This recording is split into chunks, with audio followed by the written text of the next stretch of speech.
It was with great pleasure that I welcome President Loh to give the 2017 State of the Campus Address.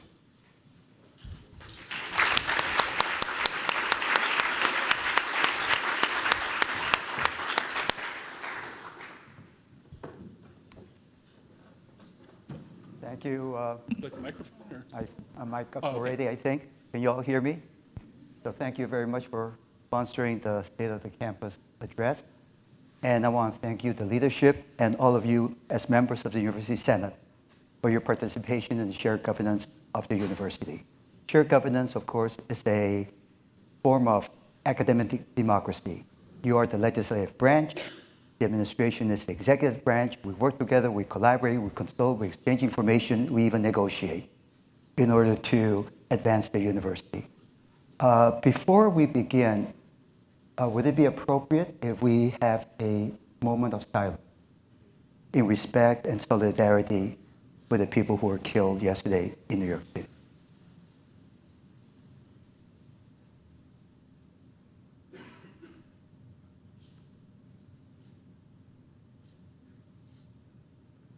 Thank you.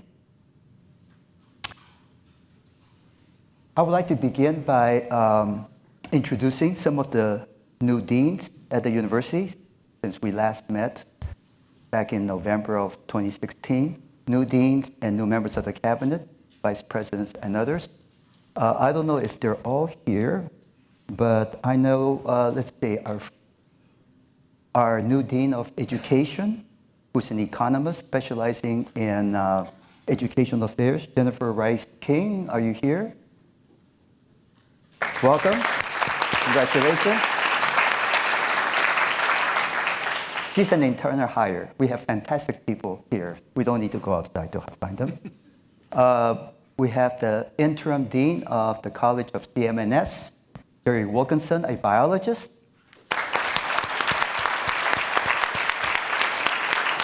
Thank you, Jerry. He's the chair of biology. And the interim dean or acting dean of the graduate school, Steve Feather.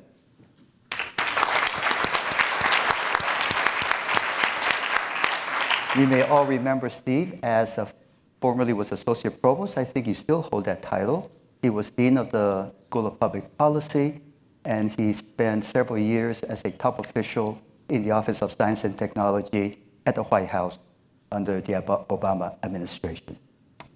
And among the vice presidents, we have a brand new vice president for research, Lori Locascio.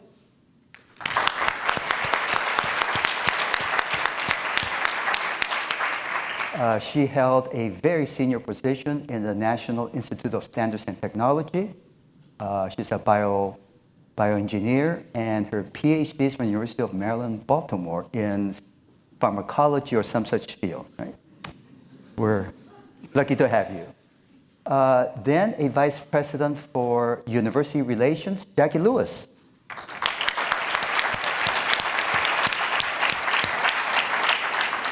She was the number 2 person in fundraising in development at the University of Iowa and led the operations that resulted in a $2 billion successful campaign, and will be helping us launch our new campaign in the very near future. We have a new Chief Diversity Officer, Roger Worthington.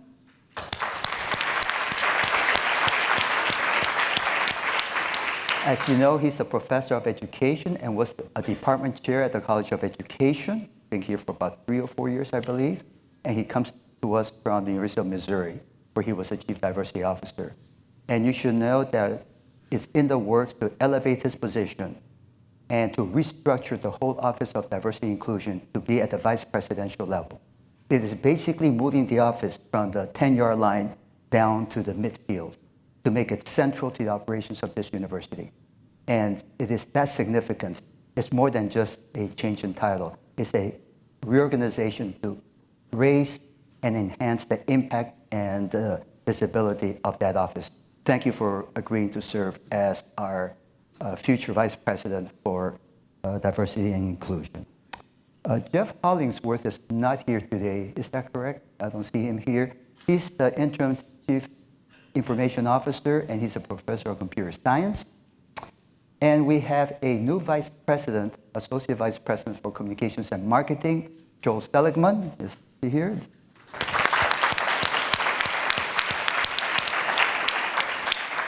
Joe has served in that position at many, many different universities. The latest one, the University of New Hampshire, but he was at somewhere in Boston. Where was it? Boston University. He was at University of Chicago. He was at many other institutions. Welcome. And last but not least, we have an acting director of athletics, Damon Evans.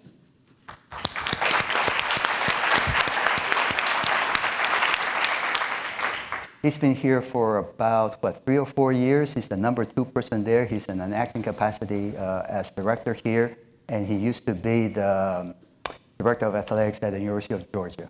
And I still remember years ago when you were in that position over 10 years ago, I read an article, I think it was in Sports Illustrated, that identified you as one of the rising and top athletic directors in the country. And we're glad to have you here. So, the state of the campus. In one word, it is strong. In terms of the missions of the university, education, research, innovation, and the land-grant mission of taking these intellectual assets and putting them to enhance the social betterment of society and economic development and job creation, we are doing very well. That's the state of the campus. The state of the climate of the campus can only be described as fraught, as charged, as volatile, and as turbulent. Because it is not simply the state of the climate at the University of Maryland. It's the state of the climate at most universities in this country, and it also reflects the polarization and division of America. And in times like these, which test a time that it's almost a struggle for the soul of our country, I like to find solace and inspiration in literature, because great literature always addresses universal themes about the human condition. And as I was reflecting about the state of the climate in higher education, including, of course, the University of Maryland, 2 things came to mind. One is the novel of Charles Dickens. I think it was written around the 1860s or thereabouts, A Tale of Two Cities, in which the opening sentence is, and I'm using the present tense rather than the past tense that he wrote in, this is the best of times, this is the worst of times. This is the season of darkness, this is the season of light. This is the spring of hope. This is the winter of despair. The juxtaposition of these polarities, I think, captures a bit the times that we're in. And then I was also reminded of the poem that William Butler Yeats wrote right after World War I, when he was surveying the desolation in Europe and perhaps anticipating the rise of fascism and leading to the Second World War. You all know that famous poem, The Second Coming. And in the first stanza, he writes, "The center cannot hold. Things are falling apart. The best lack all conviction, and the worst are full of passionate intensity. Surely, the second coming is at hand." And as I think about the best, the young millennials that we're teaching, where is their conviction in terms of engaging, civically engaging, in terms of political participation? Where were they when they were supposed to vote. And when I think about the passionate intensity, the intensity of the rise of extremist movements, surely the second coming is at hand. So it's the best of times, it's the worst of times. The best and the most passionate are reacting in different ways. But there is in literature this universal theme that there's always the possibility of regeneration, rebirth, and new hope. So those are the two themes I want to discuss today. One is why we are strong in terms of the campus, and what do we need to do in terms of the campus climate. So very briefly about the state of the campus. And I will discuss it in terms of, 3 or 4 snapshots of where the campus is in terms of the strategic partnership with the University of Maryland, Baltimore, with respect to the transformation of College Park, the revitalization, developing a hub for innovation, entrepreneurship, and job creation to be the center of economic activity for the entire Mid-Atlantic. The third would be, if you're talking about vision, and remember that our vision in terms of the strategic plan of 2020 is in the words of the legislation that created us as the flagship university, to be equal to the best.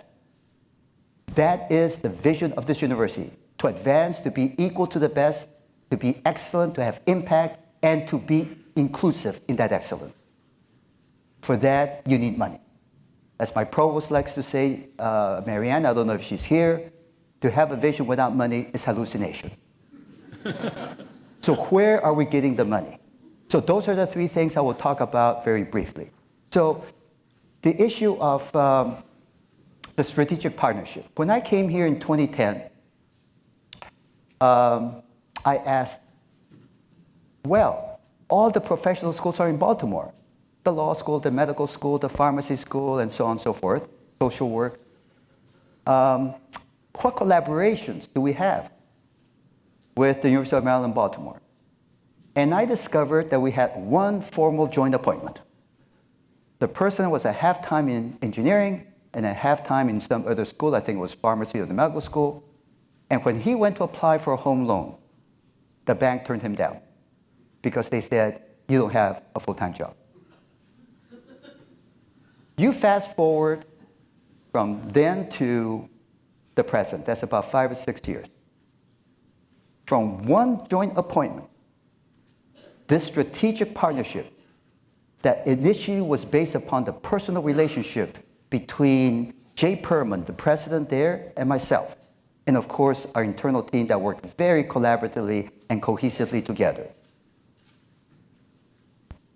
There are now 70 joint faculty appointments in what, 5 years? Together, they have raised $120 million of research funding that neither school could have generated on its own.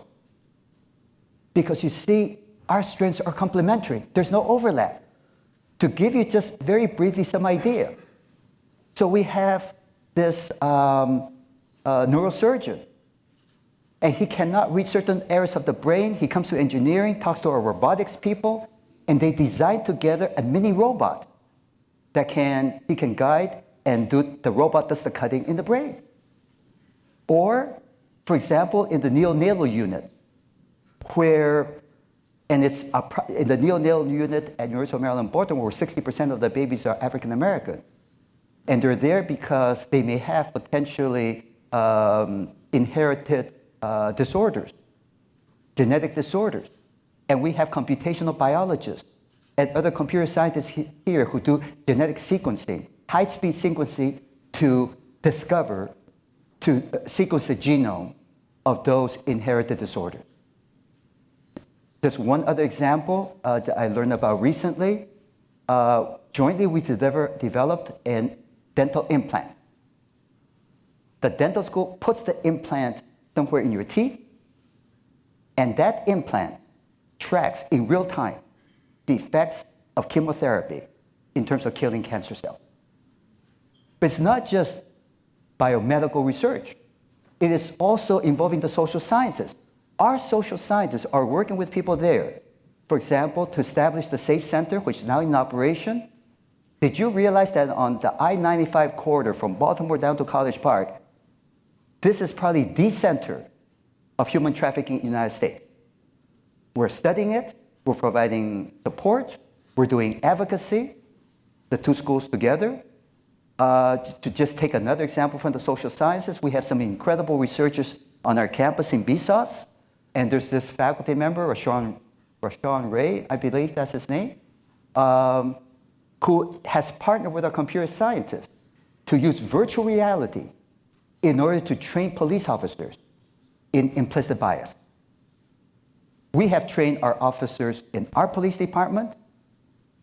This team is going to train several hundred officers in Prince George's County, and then they're planning to train officers in Baltimore. So that gives you a snapshot of the incredible research collaborations. But there's also in the area of research tech commercialization. In the 6 years they've been working together, we have created 75 companies. Half of them have been created just in the past 2 years. And in the area of education, isn't it incredible that the dean of the law school actually comes down here to College Park a couple times a week to teach an undergraduate course in law? That we have 125 graduate students from the University of Maryland, College Park, working in the labs, University of Maryland, Baltimore. That's the kind of research and educational collaboration that we've developed. And the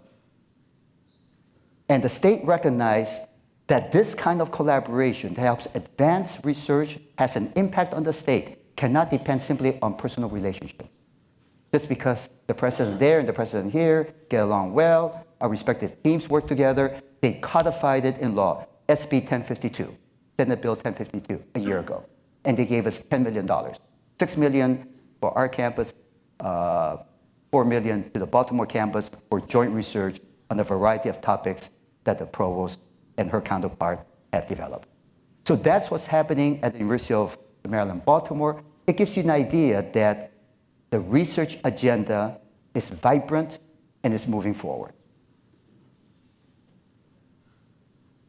The second area that's worth discussing briefly is that we're not just a research university, we're an innovation university. We want to apply that research to make an impact on society. That's basically the land-grant mission expressed in contemporary terms.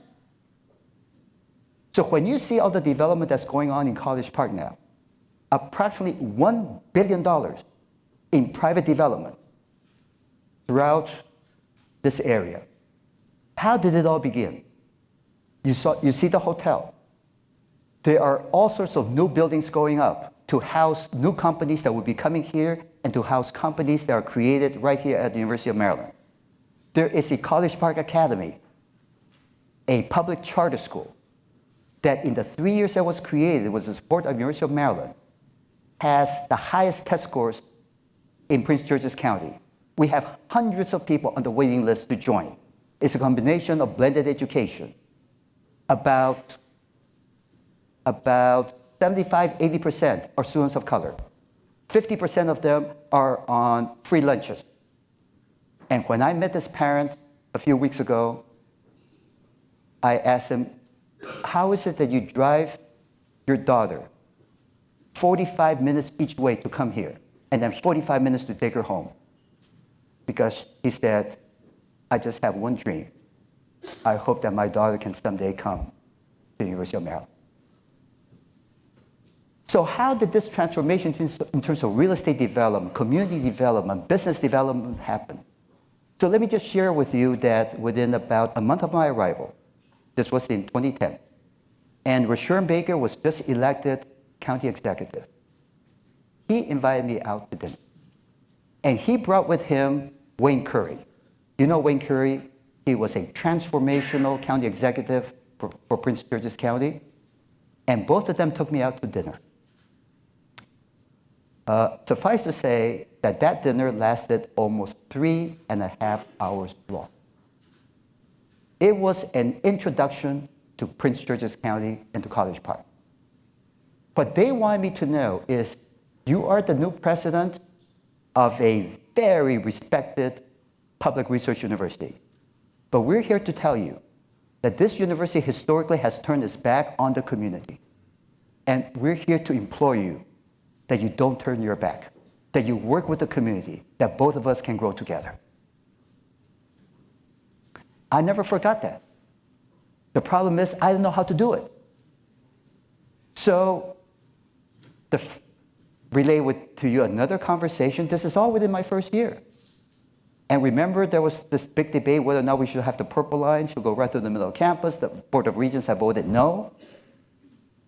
They said only if you build it underground. So I went to see the Secretary of Transportation.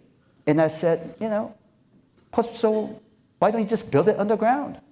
And his answer was very simple. It'll cost an extra $70 million. I said, the government has money, doesn't it? He said, there are 30 other cities competing for that money.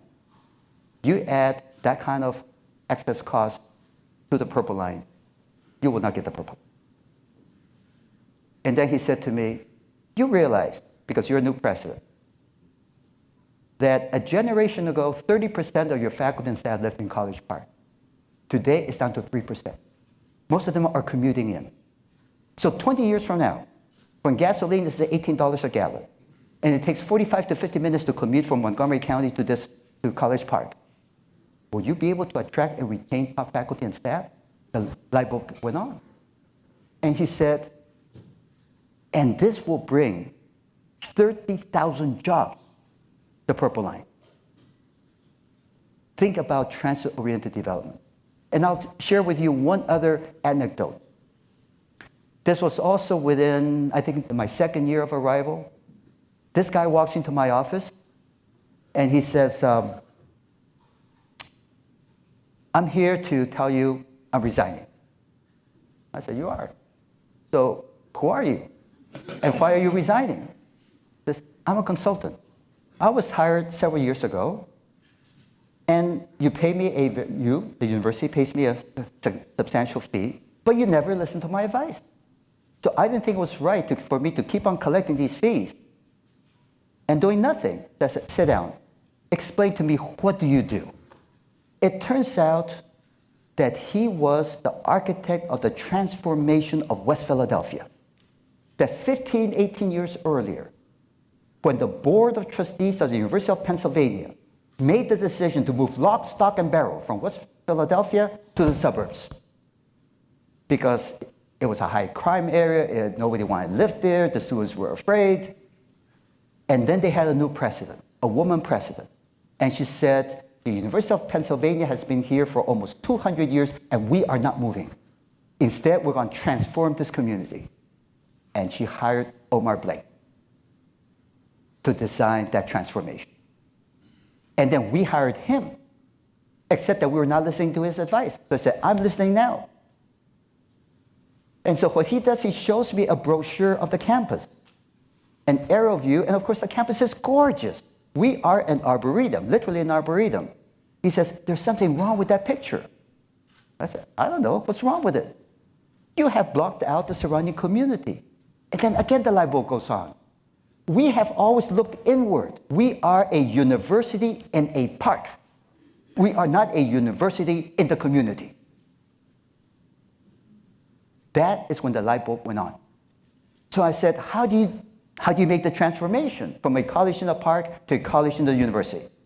First, you have to have public transit. Secondly, you have to increase your police force.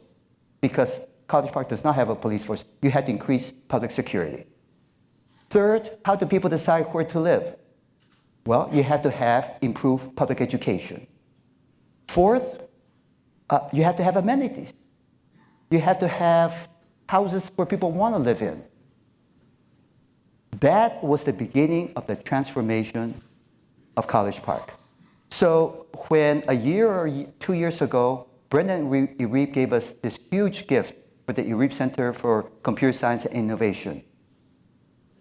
He said he is giving it to us on one condition, not just that we have fancy facilities, not just the fact that we have bright students.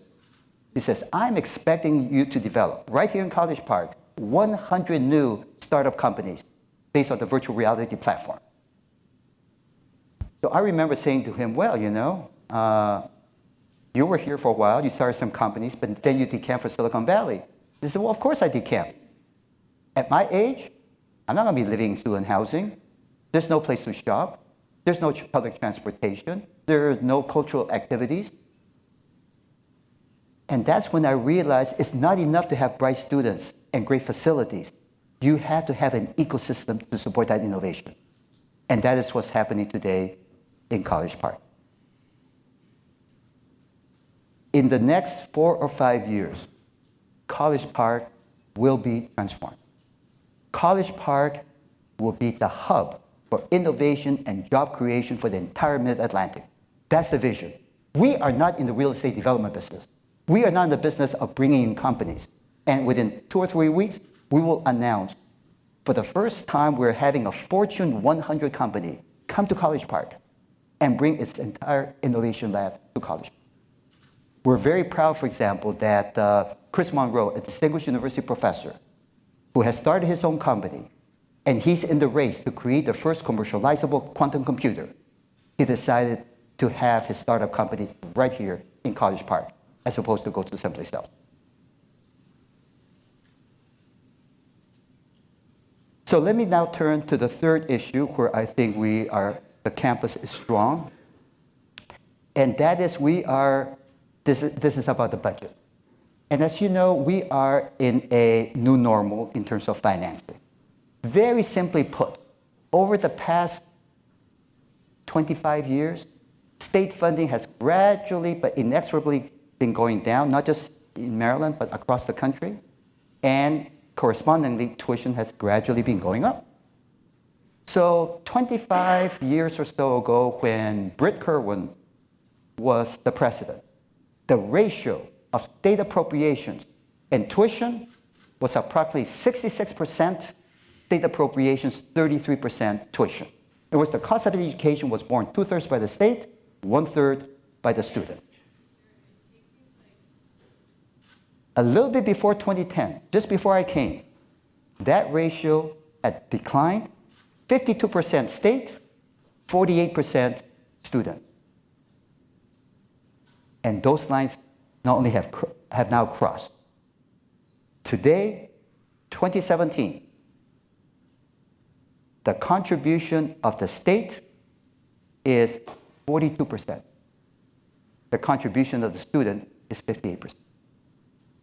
Therein lies the enormous problem that we have today about college affordability. Why this has become a major political issue. Why we have politicians campaigning on free tuition. Because higher education has been, will always be, the great equalizer of conditions in a democracy. It's the passport for social and economic opportunity. But we are in a country where there's increasing income inequality, where there's stagnation in wages for the middle class and the working class, and they are precluded from having higher education, or the possibilities for higher education are significantly diminished. So the question is, you cannot continue to keep on raising tuition. And in any event, for every $1 of decrease in state appropriations, tuition does not increase $1. It may increase 40 cents or so. So there's a delta that somebody has to make up. So let me briefly mention 2 ways that we're making it up. One, fundraising. As you know, in 2012, we concluded a $1 billion fundraising campaign. We're about to launch, under the leadership of Jackie, another major campaign. We are in perpetual campaign mode these days. But you all saw 2 weeks ago this historic and unprecedented investment of almost $220 million in the University of Maryland. This will provide for professorships, for capital facilities, primarily in engineering, but also in other parts of the university. But what excites me the most about it is that there's a matching program there. For every dollar that people contribute, that fund will match $1 to a total of $100 million. $100 million fund of need-based financial aid. This will quadruple the financial aid that we provide. This will enable high-achieving students who come from modest backgrounds to be able to come and get a University of Maryland education. And it's all because Jim Clark, he was bright, ambitious, and talented. He came from a family of modest means, and he couldn't afford to live on campus, so he had to commute. And on many days, he couldn't afford to pay for the bus fare. He had to hitchhike. But we gave him a scholarship, and he never forgot it. And so he made sure in his will that when this foundation would be established, that a good portion of his estate will go for financial aid for students in need. And I can't think of a more heartwarming story of how his life comes to full circle with this gift.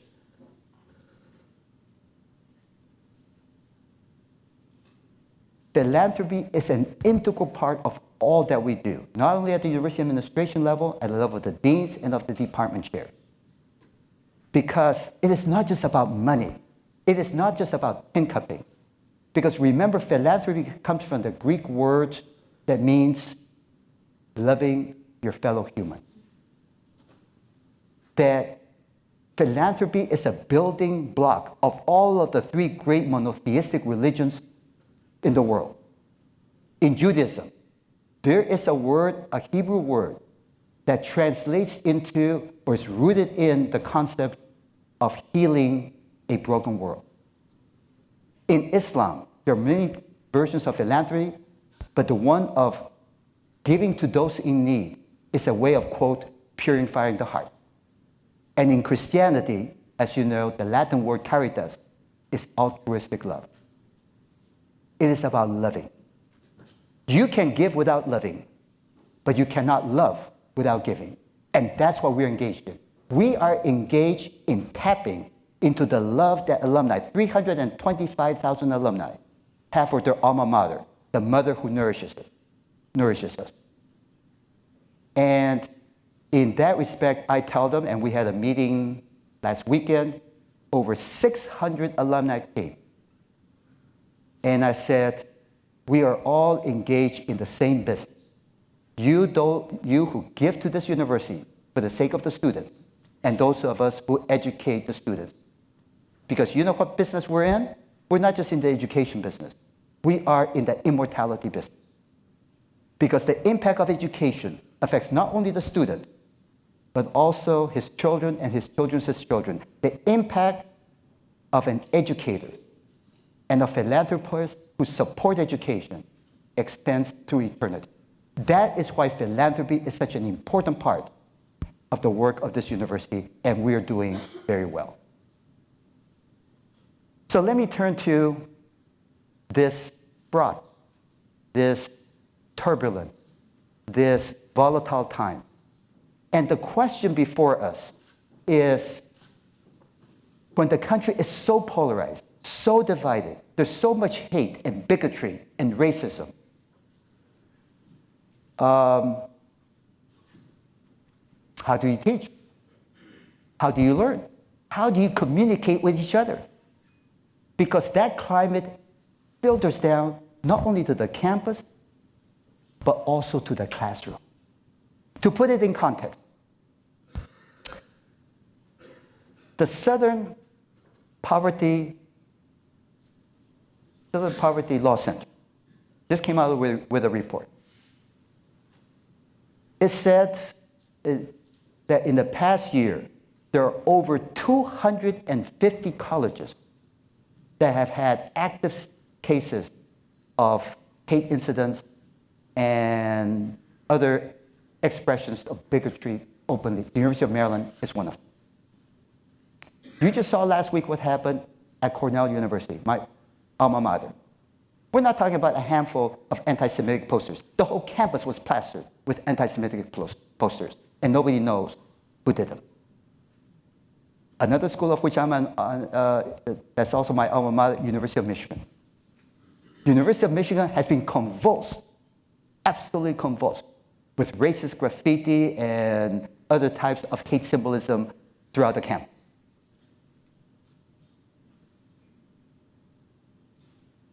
The Baltimore Sun, 2 weeks ago, published an article that showed that hate incidents, not on campuses, but in the state generally, so it includes campuses and outside the campus, in the past year has increased by 40%. They recorded 285 incidents throughout the state. Baltimore County had a 50% increase. Montgomery County had an 80% increase. Of the 285 incidents of hate incidents and expressions of racial hate, approximately 50% were verbal, oral expressions. The other 50% vandalism and assault. And only 1/3 were verified. Only 1/3 could be solved. Again, because so much of it occurs in the cover of anonymity. The Anti-Defamation League, and you all know the work that they do. They do incredible work. They work very closely with Homeland Security, FBI. They came to the campus, and they gave a fascinating presentation, a workshop to the deans, to my cabinet, and we're bringing the Anti-Defamation League to speak to the Senate, to speak to anybody who's interested, to students. It was chilling to hear them describe the penetration, the infiltration of campuses by extremist hate groups, which they define as hate motivated by ideology. That they are intentionally trying to recruit students, that they're intentionally trying to set up white student unions, that they engage in cyberbullying, internet trolling, fake news on social media. They have rallies, and you've seen some of their rallies. And of course, what they want is to poke you in the eye, to provoke you, to capture attention to their cause. So what we're dealt with, so the question I want to address, and it's more of raising questions because I don't have the answers to these, is the issue today, in my view, is not the issue, not primarily the issue of diversity. The issue is a question of inclusion. I tell students when I meet with them, and I meet with them very often, my generation, the baby boom generation, helped diversify this country. But your job is to unify this country. And in unification lies the issue of inclusion. Why is diversity not the primary issue, although we can always improve it? Just look at our figures for our entering class this year. From a historic record of 36,000 applications for the freshman class for 4,000 positions. 36,000, we've never had that many. When I first came here 7 years ago, we had 25,000 applications.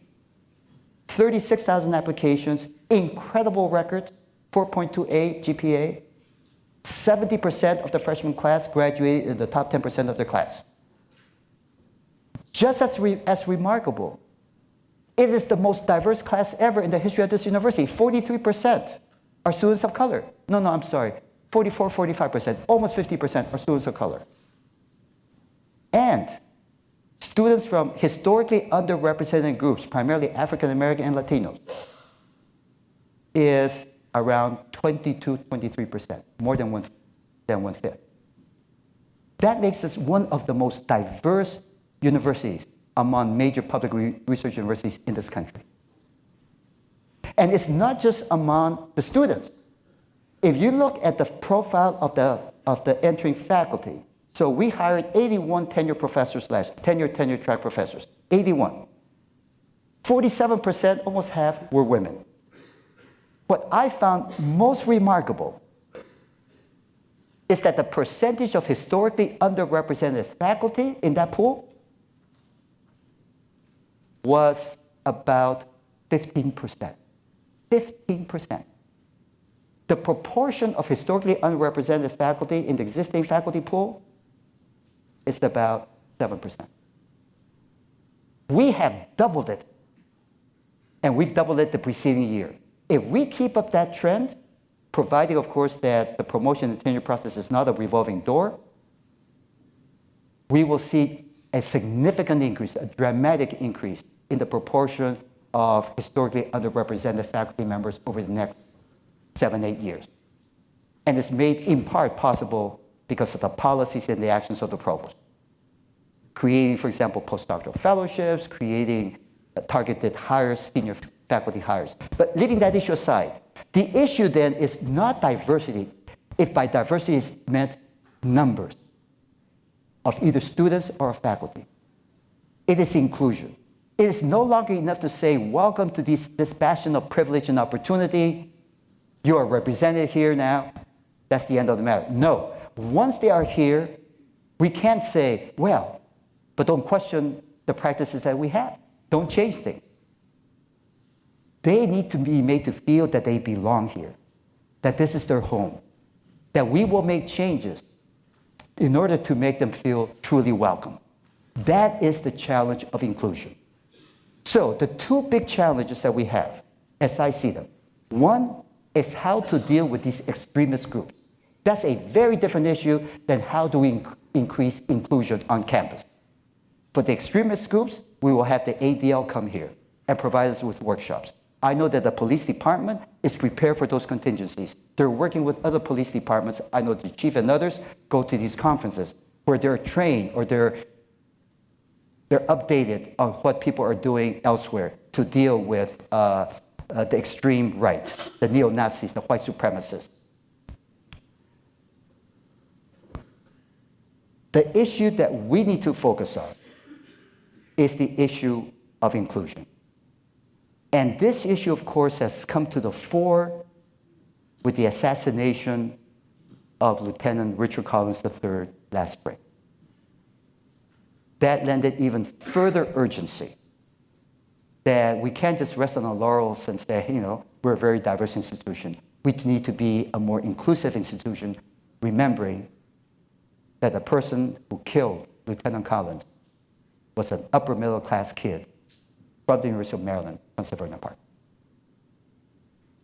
So what can we do about, or what have we done? Very briefly, we have taken actions such as we have established rapid response teams to help victims of race and hate bias. We have, I gotta look at my list here because it's a long list of things that we have done, and there's more to do.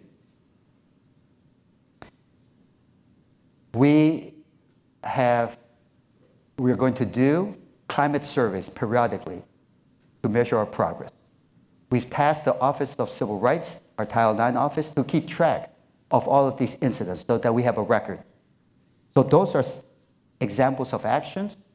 We've also made organizational changes, or we're planning to make organizational changes. The Chief Diversity Office will be reorganized to become a Vice President office.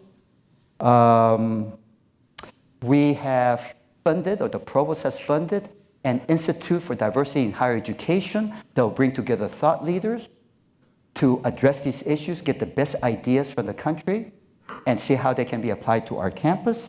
And then, of course, hopefully we can be a model for other institutions. I've already mentioned the establishment of a postdoc program of hiring senior targeted faculty members. In the area, so in addition to organizational changes, in addition to specific actions, education. The students have been advocating for revisiting the cultural competency course. We should certainly do that. The police department itself, on its own, has undergone training in implicit racial bias. We had last year 200 dialogues. 200 dialogues. For example, the College of Education closed for one day to have a discussion of issues of diversity and inclusion at that school.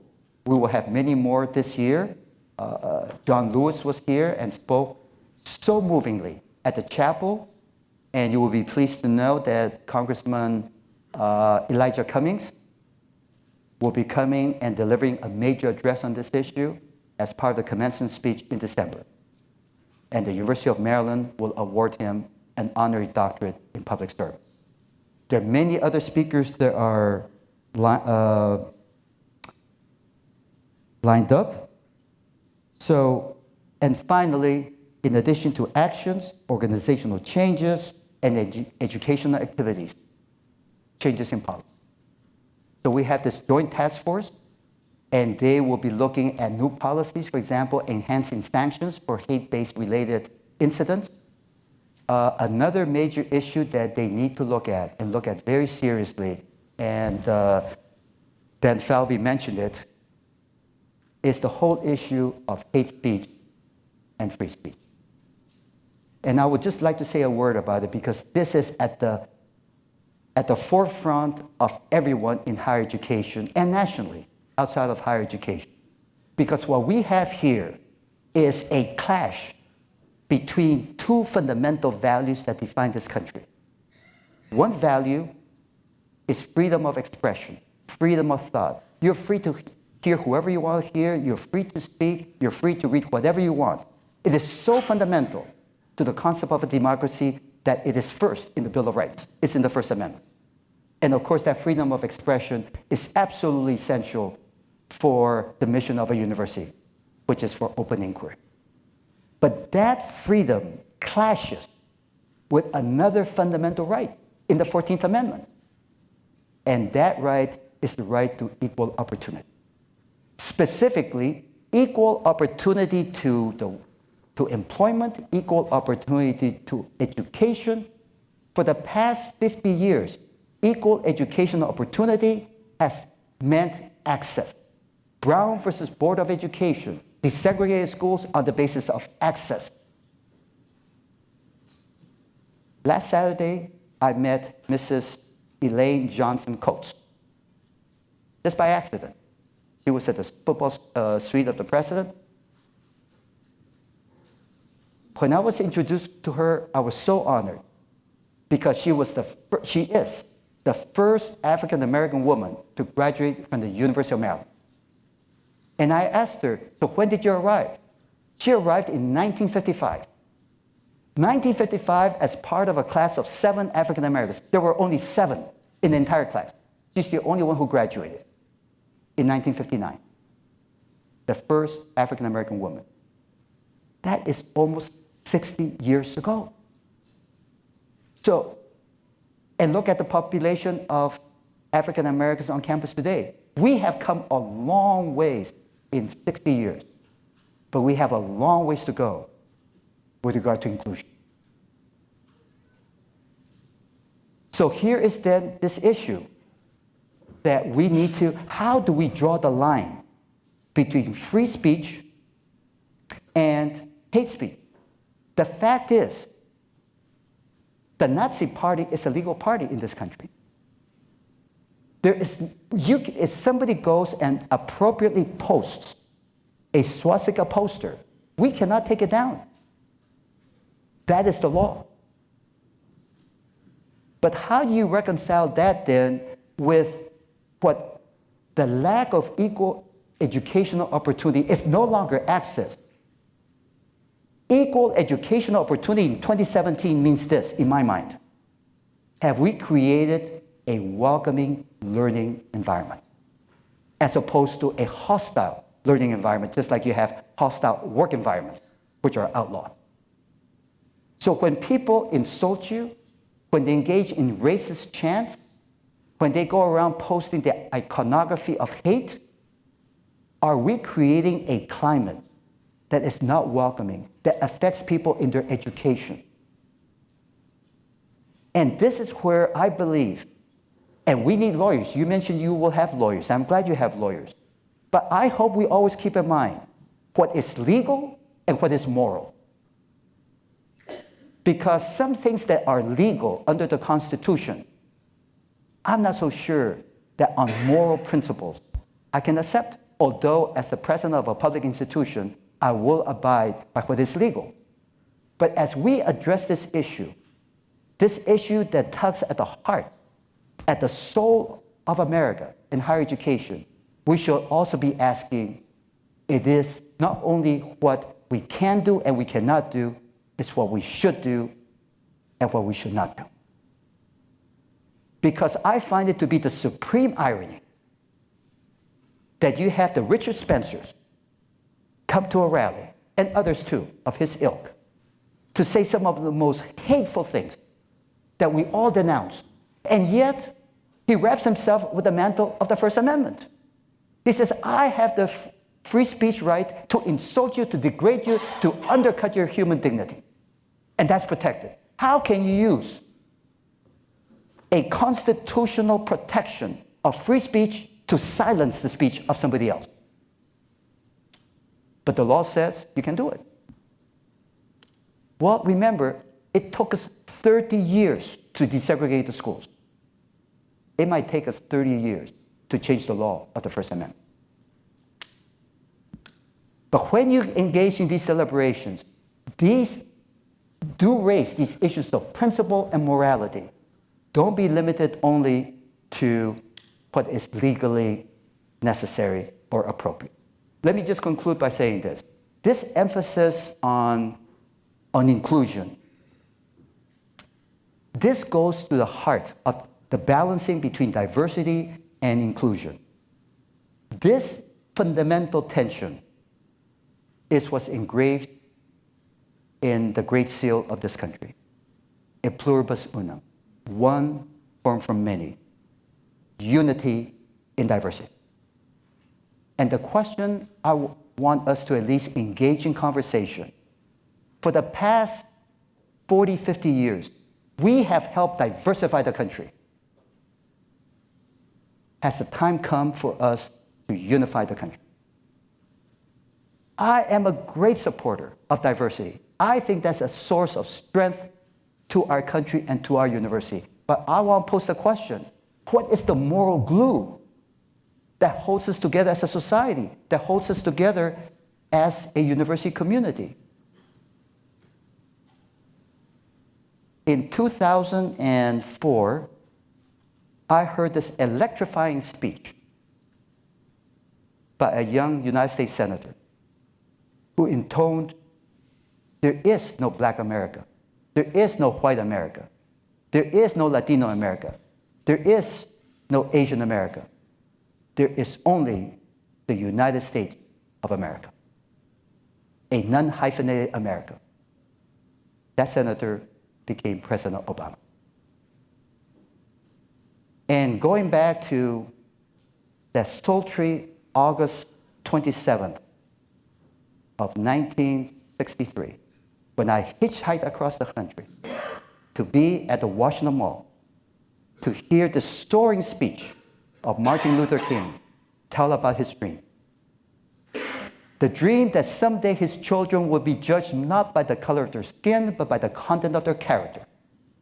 And in both of these quotes, implicit is a common vision of a post-racial society.